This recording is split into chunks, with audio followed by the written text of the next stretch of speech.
In September 2008, police were alerted to a house in Montgomery County in the state of Maryland when a small girl jumped out of her second-story bedroom window to escape her mother.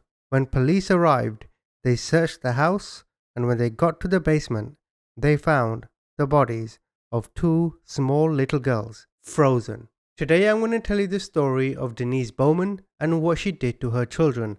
Then I'm going to tell you the story of Zakiyah Avery and what she did to her children, where she claimed she was part of some demon assassin squad and had to take the life of her children as part of an exorcism. Yes, I know, it's all a bit silly, isn't it? But that's why I go and get the case files, so then I can understand what actually happened. Now, I traveled all the way to the state of Maryland. It took me a couple of hours, and when I went through the case files, the interrogation footage, the photos of the victims, and the autopsy reports, they were all sealed. Information was sparse. Such was the horrific nature of their crimes. But I'll continue on now with the Denise Bowman story, and please do stick around for the second story. So if you do end up liking this video, please subscribe. The little girls in the freezer were identified as Jasmine and Minnette Bowman.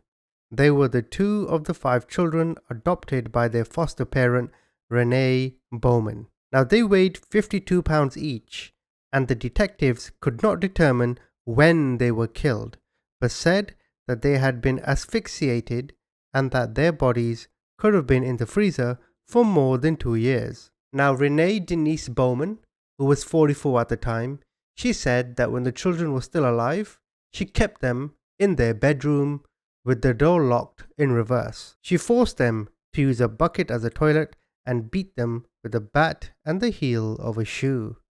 She then moved to Charles County and Calvert County with the bodies of the girls inside the freezer once she had taken their lives.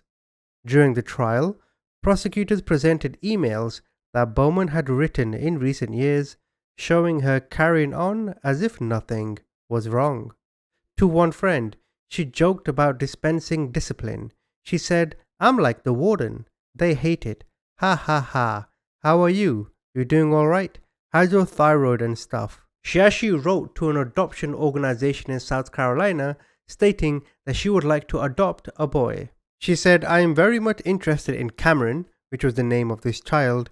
"He would make a lovely addition to our loving home." Now, going back to the girl, Joy Bowman, who jumped out the window, the girl became the trial's most compelling witness. In heart-wrenching detail, she spoke about how her ex-mother would choke her on numerous occasions, and she mentioned how Minnette and Jasmine were choked. After her 2-year-old sisters were no longer in the house, the girl testified Bowman told her that the girls left to live somewhere else because they thought their younger sister was stupid and never wanted to see her again. But on the witness stand, the girl, who was 9 and being raised by foster parents, came across as sharp and poised, at one point politely correcting a defense attorney for repeating his question.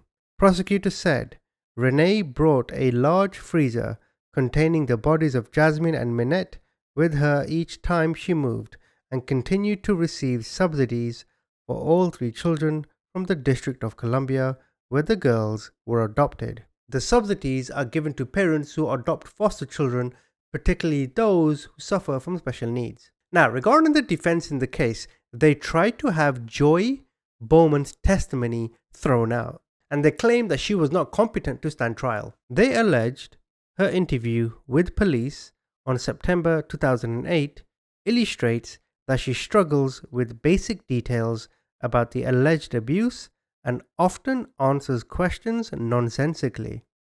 For example, here is one transcript from her interview with police. They ask her what happened in her home, and she replies, "My mother beat me to death." In another example, they ask her, "How long have you been with your mummy?" And she answers, 10 years old, even though at the time she's around 7, 8, 9 years old. They ask her, was it a plastic or wooden bat? And she says, no, a black one. The defense also claimed that Joy is unable to provide specifics and dates about what actually happened. However, on March 21st, 2010, a jury found Renee Bowman guilty and she was sentenced to 2 life terms plus 15 years, and this is her official charge sheet. Now regarding Joy, right, she was 7, 8, 9 years old. I couldn't quite determine from the case file how old she actually was at the time, but I can understand her sentences being incoherent. When she says, "My mother beat me to death," I think she's just using a metaphor. Like when you speak to a friend and you say, "I'm so mad I'm gonna kill them," you don't mean it, it's just a metaphor. Or hyperbole, whatever you want to call it. As for Renee, she was just a sick, twisted despot who only took these children in for financial gain.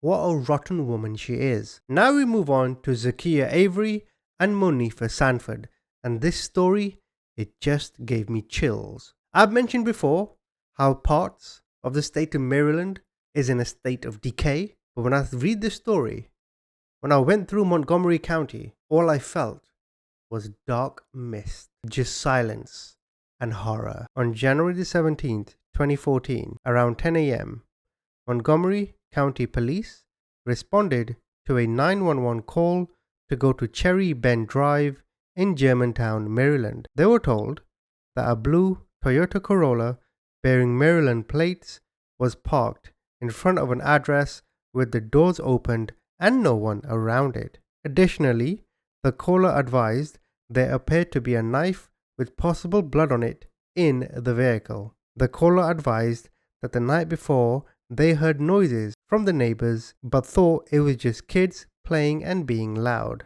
Now the officers arrived at the residence and found the vehicle and observed a knife on the sidewalk and a second broken knife in front of the house on Cherry Bend Drive. The officers, they knocked on the door and nobody answered. Then they located a set of keys that appeared to have a house key on them. They found this in the car. They used these keys to unlock the front door of the house, and when the police officers opened the door, they could hear noises of footsteps upstairs, but the occupants were not responding to the police. Then police saw 2 adults walking down the stairs, Zakiyah Avery and a young male, Martello M. Harris. Then another adult female came down the stairs, Monifa Sanford. Sanford was suffering from a laceration on her neck. Zakiyah and Harris, they ran down to the basement. Then they went into the car.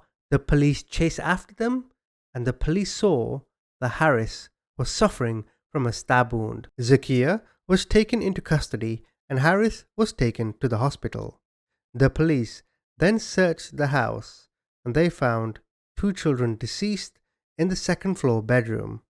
The children's names were Ayina Harris, who was 2, and Norel Harris, who was 1. Another child, identified as Tanya Harris, was found in another upstairs bedroom suffering from a stab wound. The police then questioned Martello Harris at the hospital, and he said that his mother Zakiyah did this. He said she came into his bedroom, stabbed his younger brother Norel in the bedroom, and then stabbed him in the hallway. And then she went and stabbed the other 2 children. I mean, like, what the fuck? Monifa Sanford was then interviewed by police. Now, I have requested this interrogation like over a month ago. So far, I've heard nothing. She said that her and Zakiyah stabbed the children because they were performing an exorcism.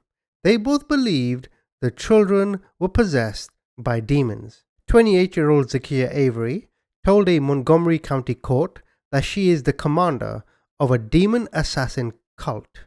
28-year-old Zakiyah Avery told a Montgomery County court that she is the commander of a demon assassin cult whose calling to hunt demons led her to stab and kill her 2 youngest children. Zakiyah told detectives that she witnessed the children's eyes turning black and saw a black cloud hovering over the kids. She said she then saw demons jump into her youngest son, Norel. Sanford and Avery stabbed little Norel, then watched the demonic spirit float over to the other children. At one point, the spirit apparently jumped inside Sanford, who was then attacked. Zakiyah also told police that members of Exousia Ministries, a small Christian congregation which worships at a Germantown elementary school, had recently created a sidecar clan they called the Demon Assassins. The 4-member group maintained a rank and order, with Avery positioned as commander and Sanford sergeant. Both women were eventually charged with first-degree murder. Now, it's important to note that during the trial, the prosecution disclosed Avery's record of involuntary commitments for psychiatric delusions and Sanford's history of suicide attempts. And this is where the case file comes in. With me, I have a letter written on June the 8th, 2020 from Zakiyah Avery to the judge in this case. You see, both women had to undergo psychiatric evaluations, which is normal for all homicide cases, but particularly relevant in this one. In this letter, Zakiyah says that during the time of the murders, she was severely unstable as she wasn't taking her medication. She said she was married, with 4 kids, living in a 3-story townhome. In July 2011, her and her husband were on the brink of getting a divorce, and she pressed charges against him for domestic violence. As time went on, she separated from her husband, and her friend Monifa would come around the house a lot to see how she's doing and spend time with the kids. Monifa would go over to Zakiyah's house frequently. She eventually told Zakiyah, "I'm not happy in my own home." So then Zakiyah told Monifa, "Well, why don't you move in with me?" Where she didn't have to pay food or rent. Now she goes on to tell the judge in the letter that she had a past of performing spiritual dances around the United States and was looking for a member to join her group, which she called the Demon Assassins. She claims she gave this group that name due to her Christian background. In this letter, she goes on to mention an individual by the name of Daunty. I don't know who Daunty is. I couldn't get any images of Daunty, but she says in the letter to the judge that Daunty was a high school friend. And even though at the time they weren't dating, they were talking quite frequently. And this is where the relationship between Zakiyah and Monifa just became bizarre. You see, Zakiyah would tell Monifa about Daunty, like anyone would do to their friends about a prospective partner, but Monifa would then act as if she were Daunty.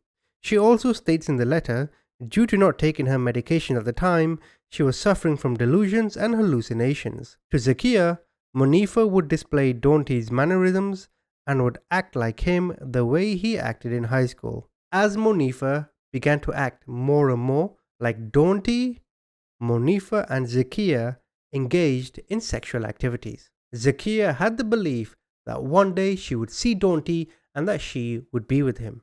And it's unclear in the letter at this part if she's aware that Daunty and Monifa are 2 different people.